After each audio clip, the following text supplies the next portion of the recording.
ఏం జరుగుతుంది అని తెలియకుండా కూడా ఎంతసేపు నుంచి ఓపిక కూర్చోవడం నిజంగా సక్సెస్కి ఒక రకంగా మనం ముందు అంజలో ఉన్నట్లే లెక్క. ఒక వ్యక్తి సక్సెస్ అవ్వాలంటే కోరిక, తీరిక, ఓపిక ఉండాలి. ఎంతమంది నమ్ముతారు ఈ మాట? అందరు నమ్ముతారు కదా? నిజం, అది 100% నిజం. నమ్మండి నిజంగానే. ఎందుకంటే నేను ఈ బిజినెస్ స్టార్ట్ చేసినప్పుడు ఇప్పుడు నవీన్ ఉన్నాడు. ఒకసారి నవీన్కి, మన లక్ష్మీ వెంకటయ్య గారికి, తర్వాత హరీష్ శంకర్ గారికి అందరికి ఒకసారి give them big round of applause. Brand new pinks ఎవరైతే ఉన్నారో, సో వాళ్ళు ఎందుకు ఇంత ఎమోషనల్గా మాట్లాడుతున్నారంటే అంత ఎమోషనల్ వరకు బ్యాక్ సైడ్ ఉంది కాబట్టి. అవునా కదా? ఒక నార్మల్గా ఒక పర్సన్ తీసుకొచ్చి మైక్ ఇచ్చి నువ్వు మాట్లాడంటే మాట్లాడతారా? ఛాన్స్ లేదు. ఏంటంటే ఏదో 2 మాటలు మాట్లాడతారు, కానీ అంత ఎక్కువగా మాట్లాడలేదు. సో ఎందుకు అంటే ఏ వ్యక్తి అయితే కోరిక, తీరిక, ఓపికతో ఒక వ్యక్తి నిల్చొని ఉంటాడో ఆ వ్యక్తికి వచ్చే మాటలు చాలా పవర్ఫుల్ ఉంటాయి. సో ఎవరు లీడర్ మాట్లాడినా ఒకటే మాట్లాడినారు, డ్రీమ్ డ్రీమ్ డ్రీమ్ డ్రీమ్. నిజం కదా? నిజంగా మీ అందరికి ఇప్పుడు డ్రీమ్ ఉందని నేను ఒప్పుకుంటా. ఒకసారి నిజంగా మీ అందరి కోసం give them big round of applause. మీరు ఖచ్చితంగా 100కు 100% మీరు వెస్టీజ్లో సక్సెస్ఫుల్ లీడర్ అయి తీరుతారు. మీ డ్రీమ్స్ అన్ని కూడా ఫుల్ఫిల్ అవుతాయి. ఎందుకంటే 1 గంటకు స్టార్ట్ చేసిన మన ఫస్ట్ సెషన్ ఇప్పుడు ఆల్మోస్ట్ 5 అవుతుంది. ఆల్మోస్ట్ 4 అవర్స్ పై నుంచి మనం కూర్చొని ఉన్నాం.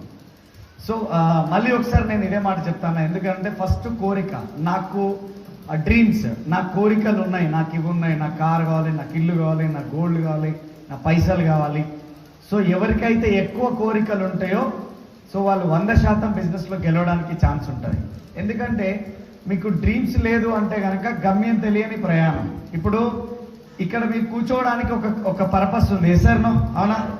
ఎందుకు అంటే నేను ఈ బిజినెస్లో చాలా డబ్బులు సంపాదించుకోవాలి, నేను ఈ బిజినెస్ నుంచి ఇప్పుడు నవీన్ గారు తీసుకున్న రికగ్నిషన్ నేను తీసుకోవాలి, నేను ఈ బిజినెస్లో ఒక పెద్ద లెవెల్కి వెళ్ళిపోవాలి. ఉన్నాయా లేవా? అవి కోరికలు ఉన్నాయి కాబట్టి ఇక్కడ కూర్చున్నారు. మీరు లేకపోతే ఇక్కడ ఉండేవాళ్ళు కదా, వెళ్ళిపోతున్నాయి. అందరితో పాటు మీరు కూడా వెళ్ళిపోతున్నాయి. సో కోరికలతో పాటు తీరిక అంటే నేను అంటే ఏవైతే నా డ్రీమ్స్ నేను చూసుకోవడం, అంటే నవీన్ రికగ్నిషన్, నా రికగ్నిషన్ అని నేను ఫీల్ అవ్వడం. ఎంతమంది ఫీల్ అయ్యారు ఇక్కడ? ఎంతమంది ఫీల్ అయ్యారు? ఇదే రికగ్నిషన్ మీకు కూడా జరిగితే బాగుంటుందా? సూపర్ ఉంటుందా? సూపర్ ఉంటుంది కదా? సో అది తీరిక అంటే ఓపిక. తీరికగా మనం అక్కడ ఉండి చూడగలగాల, అరే నాకే రికగ్నిషన్ జరుగుతుందని చూసుకోవాలా. తర్వాత 3వది ఏదైతే ఉందో ఓపిక, ఇది వచ్చేంత వరకు మనం వెయిట్ చేయగలగాల. ఈరోజు నవీన్కి నేను ఈ బిజినెస్ చెప్పినప్పుడు ఒక 4 నెలలు 3 నెలలు నాతో పాటు బిజినెస్ చేసిన తర్వాత నాకు కూడా చెప్పకుండా ఏం చేసినంటే, సిద్ధప్ప సార్ చెప్పేసుకొని నేను చేయలేని బిజినెస్ నా వల్ల కాదు, నేను వేరే జాబ్కి వెళ్ళిపోతాను వెళ్ళిపోయింది మనోడు. జాబ్ చేస్తాను నేను, నా వల్ల కాదు ఈ బిజినెస్లో. ఎవరు చెప్పినా ఎవరు ఇంటలేరు, ఎవరు బిజినెస్లోకి రారు. ఇక నాకు అర్థమైపోయింది బిజినెస్లో నేను గెలవను డాడీ, ఇక నాతో కాదు, నీతో కాదు, నాతో కూడా అసలే కాదు, నేను ఏదో ఒక జాబ్ చేస్తా అని చెప్పేసి. తర్వాత సిద్ధప్ప సార్ నాకు ఫోన్ చేసి, సార్ మావాడేంది జాబ్ చేస్తా అంటుండు, ఇట్లా ఏదో వెళ్ళిపోతా, నేను చేయలేని బిజినెస్ అంటుండు అని. నేను ఆ రోజు నవీన్కి ఫోన్ చేస్తున్నాను. నవీన్, ఈరోజు నువ్వు కనుక వదిలి జాబ్లో వెళ్ళిపోతే నీ జీవితంలో నీ 3 తరాలకి నువ్వు నాశనం పట్టిస్తున్నట్టు లెక్క. నువ్వు ఇదే ఆపర్చునిటీని కొంచెం ఇబ్బంది అయినా బిల్డ్ చేసుకుంటూ పోతే ఎంత ఇస్తాడు? మా అంటే ఈరోజు 15,000 ఇస్తాడు, ఇంకా 5 ఏళ్ళు అయితే 20,000 ఇస్తాడు, ఇంకా 10 ఏళ్ళు అయితే 30,000 జీతం ఇస్తాడు. అంతకంటే ఎక్కువైతే నీకు ఇయ్యాడు కదా. ఒక్కసారి నేను చెప్తున్నట్టు కాదు, నువ్వు మళ్ళీ ఒకసారి ఆలోచన చేయని చెప్పినాను. ఆ రోజు నైట్ అంతా ఆలోచన చేసిండు, 2 రోజులు జాబ్ పోయిండు, 3వ రోజు మళ్ళీ నాకు ఫోన్ చేసి నేను జాబ్ చేయను, నేను బిజినెస్ చేసుకుంటాను మళ్ళీ వచ్చేసి. ఒకవేళ ఆ రోజు నేను జాబే చేస్తా అని చెప్పి దానికే స్టిక్ ఆన్ అయిపోయి జాబే చేసి ఉంటే ఈరోజు ఇంత మంచి రికగ్నిషన్ తీసుకునేవాడా? ఇంత పెద్ద రికగ్నిషన్ తీసుకునేవాడా? ఇంత పెద్ద ఇన్కమ్ తీసుకునేవాడా?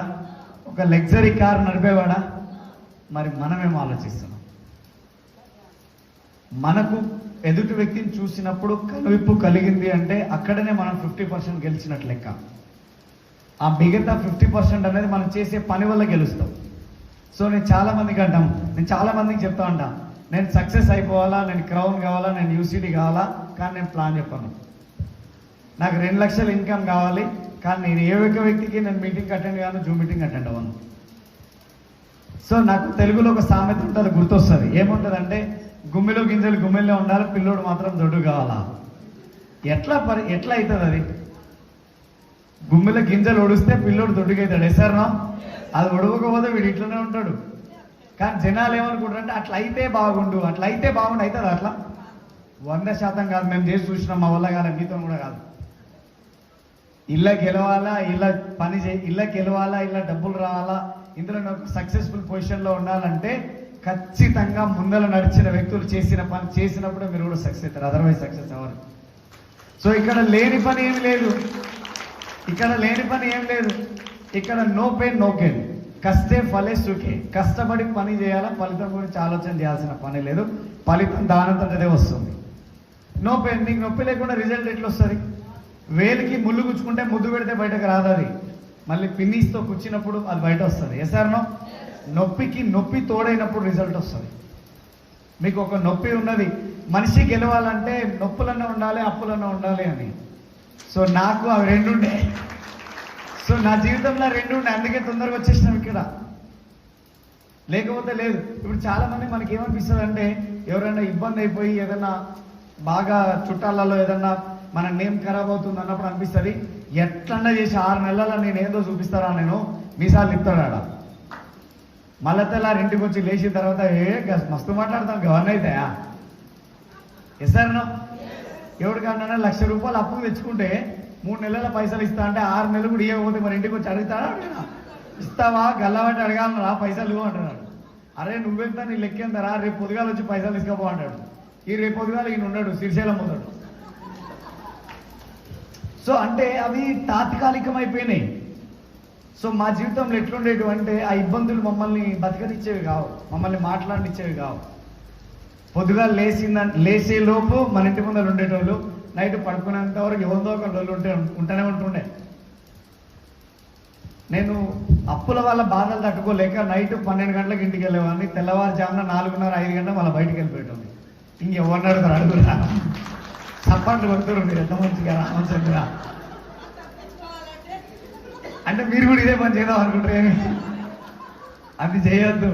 సో పోరాడాలా, పని చేయాలా, సో అప్పులు తీర్చుకోవాలా. సో అట్లా చేసేవాళ్ళం. అంటే నాకు అప్పుడు ఒక చిన్న స్టోరీ గుర్తొచ్చేది. ఒక వ్యక్తి ఒక ఇంట్లోకి వెళ్ళి డోర్ వేసుకొని ఫ్యాన్ తాడేసుకొని చేయికేసుకొని ఊరాడుతుంట. పక్క కిటికీలోంచి ఒక దోస్తు చూసిండు, వేరే ఫ్రెండ్ చూసిండు. అతన్ని చూసి ఒరే ఏం చేస్తానో రా నువ్వు అని చెప్పి అడిగినట్టు అతన్ని. అప్పుడు అతను అడంట, సూసైడ్ కనిపిస్తలేదా, సూసైడ్ చేసుకుంటున్నా అని. అరే సూసైడ్ చేసుకోవాలంటే మెడకేసుకోవాలరా, నువ్వు చేయికేసుకున్నావు అని. అప్పుడు అతను చెప్తాడు, అరే మెడకేసుకున్నారా బాబు, నొప్పి వస్తుంది అందుకే చేయికేసుకున్నా అని. ఇటు వస్తాడా? నొప్పి లేకపోతే రిజల్ట్ వస్తుందా? మిమ్మల్ని ఇబ్బంది పెట్టాలా జనాలు, మిమ్మల్ని కించపరచాలా, మిమ్మల్ని అవమానించాలా, అప్పుడే మీరు ఇంకో కొంచెం గట్టిగా పనిచేస్తారు, ఇంకా తొందరగా మీరు సక్సెస్ అవ్వడానికి ఛాన్స్ ఉంటుంది. సో ఇప్పుడు హుస్సేన్ సాగర్ దగ్గర తీసుకుంటే చాలా విగ్రహాలు ఉన్నాయి. ఎసారనో ఉన్నాయా లేవా? అవంతా విమర్శించే వాళ్ళయా, విమర్శించబడిన వాళ్ళయా? అర్థం కాలే నాకు. విమర్శించే వాళ్ళయా? విమర్శించబడిన వాళ్ళే, అవునా? వాళ్ళు ఎన్నో అవమానాలు ఎదుర్కొన్నారు కాబట్టి ఈరోజు చిరస్మరణీయంగా అక్కడ నిల్చొని ఉన్నారు వాళ్ళు. కానీ వాళ్ళని అవమానించిన వాళ్ళు ఉన్నారా భూమిపైన? పోనీ గుర్తున్నా ఉన్నారా? విమర్శించబడిన వాళ్ళ విగ్రహాలు ఉన్నాయి, విమర్శించే వాళ్ళ విగ్రహాలు లేవు భూమిపైన. సో కాబట్టి నేనేమంటున్నా అంటే, ఎందుకు ఈ మాట మీకు చెప్పిపోతున్నా అంటే, ఎవడో ఏదో అంటాడు, ఎవడో ఏదో చేస్తాడు, అది మన కడుపు నిండా అది కాదు. మీరేం చేస్తున్నారు మీ ఫ్యామిలీ కోసం, మీరేం చేస్తున్నారు మీ తరాల కోసం, మీరు ఎట్లాంటి వర్క్ చేస్తే మన తరాలను ఎట్లా బాగుపరుస్తాం. ఇప్పుడు చూడండి, ఇందాక కుమ్మం శ్రీనివాస్ సార్ మాట్లాడు. సో శ్రీనివాస్ సార్ నేను కూర్చొని మాట్లాడుతున్నప్పుడు శ్రీనివాస్ సార్తో చెప్పిన, కుమ్మం శ్రీనివాస్ సార్తోనే, సో నా డ్రీమ్ హౌస్ ఇట్లుంటుంది శ్రీనివాస్ సార్, ఇంట్లోనే సినిమా థియేటర్ ఉంటుంది, వర్షంతో తుఫాన్తో సంబంధం లే, ఆకలి అయితే పోయి తినాలా, సినిమా చూడాలంటే పోయి థియేటర్లో నా ఇంట్లోనే చూడాలా అని చెప్పినప్పుడు ఆయన నమ్మిండో నమ్మలేదో నాకు తెలియదు. కానీ మా అమ్మ మా నాన్న నమ్మలే. నేను మా అమ్మతో చెప్పిన, అమ్మ మనం నిన్ను సినిమా థియేటర్లో, మన ఇంట్లోనే సినిమా థియేటర్లో కూర్చోబెట్టి నేనే నీకు పాప్కార్న్స్ తీసుకొచ్చి ఇస్తే నీ ఫీలింగ్ ఎట్లుంటుందని మా అమ్మని అడిగిన. మా అమ్మ అన్న మాట ఏముంది తెలుసా? ఒరే నువ్వు గట్టిగా నక్కరా, చుట్టాల ముందర ఎవరో ఇజ్జత్ పోతుంది, వాళ్ళు వీళ్ళు వింటారా, నువ్వు గమ్మునుండరా అయ్యా, నువ్వు ఏం ఇవ్వకున్నా సరే కానీ గమ్మునుండరా నాయన అని చెప్తుండే. కానీ మా అమ్మని అదే సినిమా థియేటర్లో కూర్చోబెట్టి పాప్కార్న్స్, చికెన్ లాలీపాప్స్ అవన్నీ తీసుకుపోయి అమ్మకిచ్చి, అమ్మ ఆ రోజు అన్న కదా, ఈ రోజు కూర్చోబెట్టినా నీ ఫీలింగ్ ఎట్లుందంటే మా అమ్మ ఏడ్చేసింది. సో అంటే ఆమెకు డ్రీమ్ లేదు, నేను డ్రీమ్ చేయగలిగిన కాబట్టి. ఏ సార్నో ఇప్పుడు మీరు చేసే పనిని మీరు నమ్మితే అవుతుందా, మీ ఇంటి పక్కల వాళ్ళు నమ్మితే అవుతుందా? మీరు నమ్మితే అవుతుందా, మీ ఇంట్లో నమ్మితే అవుతుందా? ఎవ్వరికి తెలియదు. మీరు ఏం కావాలనుకుంటున్నారు, మేము ఏం గెలవాలనుకుంటున్నారు, ఏం పని చేయాలనుకుంటున్నారు, ఏ విధంగా ముందుకు నడవాలనుకుంటున్నారు, అది ఖచ్చితంగా మీ మీద మీకున్న నమ్మకం మిమ్మల్ని ముందు నడిపిస్తుంది. ఎవరో వస్తారు ఏదో చేస్తారంటే ఎవరు రారు. మీ అన్న రాడు, మీ మామ రాడు, మీ బావ రాడు, మీ బావమరిది రాడు. ఇదే బిజినెస్ ని మీరు స్టార్ట్ చేస్తున్నారు కదా, చుట్టాలను పట్టుకొని బిజినెస్ చేద్దాం అనుకుంటే కనుక సున్నం పెట్టిపోతారు. బిజినెస్ లో మీరు సక్సెస్ అవ్వరు. మాతోని కాలే, మేము కూడా ట్రై చేసిన, మాతోని కాలే, మీ వల్ల కూడా కాదు. 100% అన్నోన్ పర్సన్ తోని బిజినెస్ ఎక్కువ రిజల్ట్ అనేది రావడం జరుగుతుంది. ఇప్పుడు మా చుట్టానికి వెళ్ళి నేను బిజినెస్ చెప్పినప్పుడు ఏం ఆలోచిస్తాడు, రే బచ్చగాడు నా ముందర గీడి ఎప్పుడు ఇందిరా నాకు అంటాడు. ఎసారో కానీ అన్నోన్ పర్సన్, రోడ్ మీద పోయే పర్సన్కి నేను బిజినెస్ చెప్తే అతనికి నా గురించి అవసరం లేదు, బిజినెస్ గురించి మాత్రమే అవసరం. అవునా కదా? అప్పుడు బిజినెస్ పెరుగుతుందా పెరగదా? సింపుల్. ఎక్కువ మంది రోడ్డు పైన కలిసే వ్యక్తుల్ని మీరు పరిచయం చేసుకోవడం వల్ల ఈ బిజినెస్ లో చాలా పెద్ద లెవెల్కి వెళ్ళొచ్చు మీరు. సో అంటే నా విషయానికి వస్తే నేను ఎక్కువ పరిచయం చేసుకునేవాడిని రోడ్డు పైన జనాలని. నేను ఏదైనా టిఫిన్ సెంటర్ కానీ టీ సెంటర్ కానీ ఉంది అంటే జనాలు లేకపోతే నేను ఛాయ్ తాగాని టిఫిన్ కూడా చేయను. ఎందుకంటే నేను పోయేది ఛాయ్ తాగడానికో టిఫిన్ చేయడానికో కాదు, ఆడో నలుగురిని కలిసి మాట్లాడడానికే పోతాం. వీలైతే నా పక్కన వాళ్ళకి ఇంకో ఇద్దరికి ఛాయ్ తాపిచ్చి అలా జోలు పెట్టి ఆడో నలుగురితో మాట్లాడి 4 కాంటాక్ట్ నెంబర్లు తీసుకొని వస్తాం. బిజినెస్ చేయాలంటే ఎట్లనైనా చేయొచ్చు. చాలా మంది ఏమనుకుంటే ఉన్న ఊరు నిడిచిపెడితే ఇంకా బిజినెస్ అవ్వదు, మనం బయటికి వెళ్ళబోతే కానే కాదు అంటే, ఇప్పుడు బీహార్లో బిజినెస్ ఎట్లా అవుతుంది, పూణేలో బిజినెస్ ఎట్లా అవుతుంది, మహారాష్ట్ర పూణేలో అవుతుందా అవుతలేదా? అవుతున్నప్పుడు మరి మన పక్క ఊర్లో, మన పక్క విలేజ్ లో, పక్క టౌన్ లో బిజినెస్ అవ్వదా? సో దీనికి మనం మైండ్ సెట్ అనేది మనం స్ట్రాంగ్ చేసుకున్నప్పుడు మనం చేయడానికి ఛాన్స్ ఉంటుంది. నా మైండ్లో ఆలోచన లేనన్ని రోజులు నేను ఏం చేద్దామన్నది వర్కౌట్ కాదు. ఎసార్నో సో కాబట్టి మనం ముందుకు వెళ్దాం. నెక్స్ట్ ఏదైతే ఉందో ఇప్పుడు డబుల్ పీవీ అనేది కంపెనీ ఇవ్వడం జరిగింది. సో నేనైతే ఈగల్గా వెయిట్ చేస్తున్నా చాలా కొత్త పిన్స్ కోసం. రెడీ ఉన్నారా పిన్స్ మారడానికి? నాకు కొంతమంది ఆల్రెడీ మైండ్లో ఫీడ్ అయిపోయినారు, వాళ్ళది ఆల్రెడీ రేపు పెట్టేస్తా గ్రూప్లలో డైరెక్ట్, ఇంకా వీళ్ళు పిన్ మారిపోతున్నారు చెప్పేసి. సో అందులో మీ పేరు ఉండాలా ఉండొద్దా? రెడీ ఉన్నారా మరి మీరు? సో అదృష్టం ఏముందంటే అన్ని ప్రొడక్ట్స్ మీద మనకు డబుల్ పీవీ ఆఫర్ ఇచ్చింది. లాస్ట్ మంత్ డబుల్ పీవీ ఎప్పుడు ఇచ్చిందంటే ఓన్లీ ఎయిర్ ప్యూరిఫైర్స్ మీద ఇచ్చింది. అవునా? ఆయుషాంతి ప్రొడక్ట్స్ అండ్ ఎయిర్ ప్యూరిఫైర్స్. కానీ ఇప్పుడు అగ్రికల్చర్ ప్రొడక్ట్స్ ఇచ్చింది, పర్సనల్ కేర్ ప్రొడక్ట్స్ మీద ఇచ్చింది, సో హెయిర్ డ్రైయర్ మీద ఇచ్చింది. అవునా? ఇన్ని ప్రొడక్ట్స్ ఉన్నప్పుడు మల్టిపుల్ గా యూజ్ చేసుకోవచ్చా లేదా? యూజ్ చేసుకుందామా? పెద్ద పెన్నులు బ్రేక్ అవుదామా? జనవరిలో ఎవరైతే పెన్ బ్రేక్ అవుతున్నారో ఫిబ్రవరి 1st వీక్ లో మళ్ళీ ఇక్కడనే ఈ మీటింగ్ స్టార్ట్ చేస్తాం. నేనైతే రెడీ ఉన్నా మీ అందరికి రికగ్నైజ్ చేయడానికి. Are you ready? రికగ్నిషన్ తీసుకోవడానికి రెడీ ఉన్నారా? ఏళ్ళ మీద లెక్క చెప్తాను, 4 క్రౌన్లు వస్తారు ఇంకా ఇడ. ఇప్పుడు 4 క్రౌన్లు వస్తారు ఇడ. ఇంకొక వ్యక్తి యూసీడీ వస్తాడు, డిసిడి కూడా రావచ్చు, మేబీ డిసిడి కూడా రావచ్చు, ఏమో మనం చేసే పనులు బట్టి అట్లా కూడా రావచ్చు. ఒక్కటే అండి, మీ చేతిలో బంతి ఉంది, ఎంత గట్టిగా మీరు కిందకి కొడితే అంత పైకి కొడుతుంది. నిజమా కదా? వెస్టీజ్ కూడా అంతే, ఈ బిజినెస్ అట్లనే ఉంది మీ దగ్గర. మీరు దీన్ని ఎంత ర్యాపిడ్ ఫైర్తో బిజినెస్ బిల్డ్ చేస్తే అంతే స్పీడ్గా మీరు ముందుకు వెళ్ళడానికి ఛాన్స్ ఉంటుంది. 10 కోర్ స్టెప్స్ ఫాలో అవ్వండి, ఎక్కువ జూమ్ మీటింగ్ అటెండ్ అవ్వండి, ఫిజికల్ మీటింగ్ ఎక్కడ జరిగినా వదిలిపెట్టకండి. సో అవి మిమ్మల్ని ఉన్న స్థానం నుంచి ఉన్నత స్థానానికి నిలబెట్టడానికి అంశాలు అవే. సో మనకి అన్ని విధాలుగా అన్ని రకాలుగా ప్రొడక్ట్స్ మన కలకుర్తి స్టోర్లో మనకు దొరుకుతూనే ఉన్నాయి. దొరుకుతూనే ఉన్నాయి కదా? సో ఎక్కువ వాడుకుందాం, ఎక్కువ టర్న్ ఓవర్ అనేది ప్లాన్ చేద్దాం, ఎక్కువ ఇన్కమ్లలో మనం ముందుకు వెళ్దాం.